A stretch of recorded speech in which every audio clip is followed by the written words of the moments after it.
அனைவருக்கும் வணக்கம். நம்ம டெய்லியும் தினமணி செய்தித்தாளில் முக்கியமான செய்திகளை பார்க்குறோம். இன்னைக்கு என்ன செய்திகள் இருக்கு அப்படிங்கிறத பார்ப்போம். ஸோ முதல்ல பார்த்தீங்க அப்படின்னா உலகின் கடல்சார் சக்தி இந்தியா அப்படின்னு சொல்லி கொடுத்துருக்காங்க.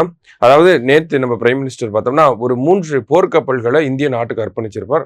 அந்த ஒரு செய்தியை தான் இங்கே கொடுத்துருக்காங்க. ஸோ அந்த போர்க்கப்பல்களை பற்றின செய்திகளை இங்கே நமக்கு தெளிவாக கொடுத்துருக்காங்க. என்ன அப்படின்னு பார்த்தோம்னா ஃபர்ஸ்ட் ப்ராஜெக்ட் 15B ஓகேங்களா, அதுதான் P15B அப்படின்னு சொல்லி கொடுத்துருக்காங்க. ப்ராஜெக்ட்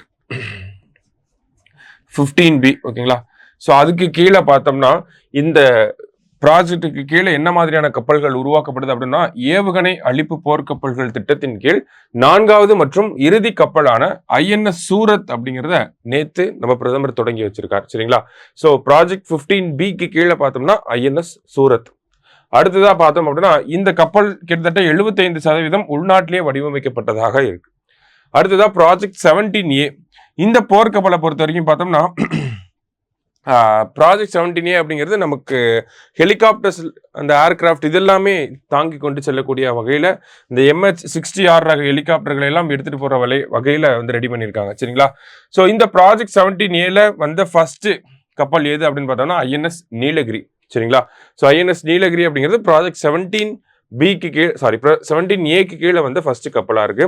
அடுத்தது ப்ராஜெக்ட் 75 அப்படிங்கிறது ஸ்கார்பியன் கிளாஸ் சப்மரைன்ஸ் அப்படின்னு சொல்லுவாங்க. சரிங்களா. ஸோ இந்த சப்மரைனோட லாஸ்ட் வேரியன்ட், அதாவது 6வது மற்றும் கடைசி நீர்மூழ்கி கப்பல், அதனுடைய பேர் என்ன அப்படின்னு பார்த்தோம்னா INS வக்ஷீர் அப்படின்னு சொல்லி கொடுத்துருப்பாங்க. சரிங்களா. ஸோ இந்த INS வக்ஷீர் அப்படிங்கிறது நம்ம பிரான்ஸ் நாட்டினுடைய உதவியின் அவங்களோட ஒரு பார்ட்னர்ஷிப் போட்டு தான் இந்த INS வக்ஷீர் அப்படிங்கிறத ரெடி பண்ணியிருப்போம். சரிங்களா. ஸோ ப்ராஜெக்ட் 15B அப்படின்னு பார்த்தோம்னா INS சூரத்.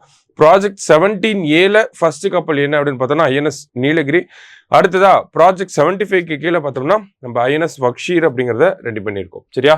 ஸோ இதுதான் இந்த 3 கப்பல்கள். இந்த 3 கப்பலையும் தான் நம்மளுடைய பிரதமர் வந்து தொடங்கி வச்சிருக்கார்.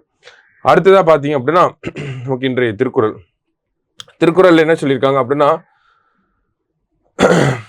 அஞ்சுவது அஞ்சாமை பேதைமை, அஞ்சுவது அஞ்சல் அறிவார் தொழில் அப்படின்னு சொல்லி கொடுத்துருக்காங்க. அதாவது பயப்பட வேண்டிய விஷயங்களை பார்த்து பயப்பட்டாகணும்.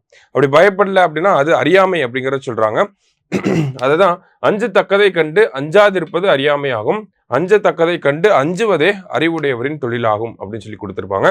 திருக்குறள் எண் 428 அதிகாரம் அறிவுடைமை. சரியா. ஸோ இறுதியா பார்த்தோம் அப்படின்னா தமிழக அரசாங்கத்தின் சார்பாக திருவள்ளுவர் தினத்தன்று புலவர்களுக்கு இந்த மாதிரி நிறைய பேருக்கு விருதுகளை கொடுப்பாங்க. அந்த விருது வழங்கும் விழா அப்படிங்கிறது நடைபெற்றிருக்கு. சரிங்களா. ஸோ அந்த வகையில் பார்த்தோம்னா 2025ஆம் ஆண்டுக்கான திருவள்ளுவர் விருது அப்படிங்கிறது படிக்கராமு அப்படிங்கிறவருக்கு வழங்கப்பட்டிருக்கு. அண்ணா விருதை பார்த்தோம்னா எல் கணேசன் அவர்களுக்கு வழங்கப்பட்டிருக்கு. காமராஜர் விருது KV தங்கபாலு அவர்களுக்கு வழங்கப்பட்டிருக்கு. பாரதியார் விருது கவிஞர் கபிலன்.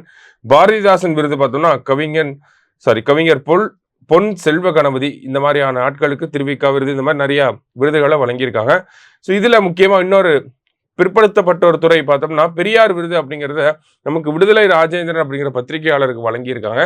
அடுத்ததா பார்த்தோம்னா ஆதி திராவிடர் மற்றும் பழங்குடியினர் நலத்துறை அவங்களுடைய அம்பேத்கர் விருது அப்படிங்கிறது ரவிக்குமார் அப்படிங்கிறவருக்கு வழங்கப்பட்டிருக்கு. சரிங்களா. இதே மாதிரி 2024ஆம் ஆண்டு தான் இந்த கலைஞர் விருது அப்படிங்கிறது தோற்றுவிக்கப்பட்டுச்சு. அந்த கலைஞர் விருதினுடைய முதல் விருதாளர் யாரு அப்படின்னு பார்த்தோம்னா புலவர் முத்து வாவாசிக்கு வழங்கப்பட்டிருக்கு அப்படிங்கிறத கொடுத்துருக்காங்க. இந்த கலைஞர் விருதை பொறுத்த வரைக்கும் பார்த்தோம்னா 10 லட்சம் ரூபாய் பரிசு தொகை, 1 சவரன் தங்கம், இந்த மாதிரியான விஷயங்கள்லாம் கொடுக்குறாங்க. சரியா. ஸோ முதல் முறையா வந்திருக்கு. அதனால அந்த ஒரு விருதை மட்டும் கொஞ்சம் நல்லா பார்த்துக்கோங்க. மற்றபடி அம்பேத்கர் விருது, பெரியார் விருது இதெல்லாம் கொஞ்சம் முக்கியமான விருதுகளாக இருக்கு. சரியா. ஸோ அதை அப்படியே ஸ்கிரீன்ஷாட் எடுத்து வச்சுக்கிட்டீங்கன்னா யூஸ் ஆகும். அடுத்ததா பார்த்தீங்க அப்படின்னா நமக்கு இதுதான் முக்கியமான செய்திகளாக இருந்துச்சு. மீண்டும் நாளை செய்தித்தாள் வாசிப்பில் சந்திக்கலாம். நன்றி.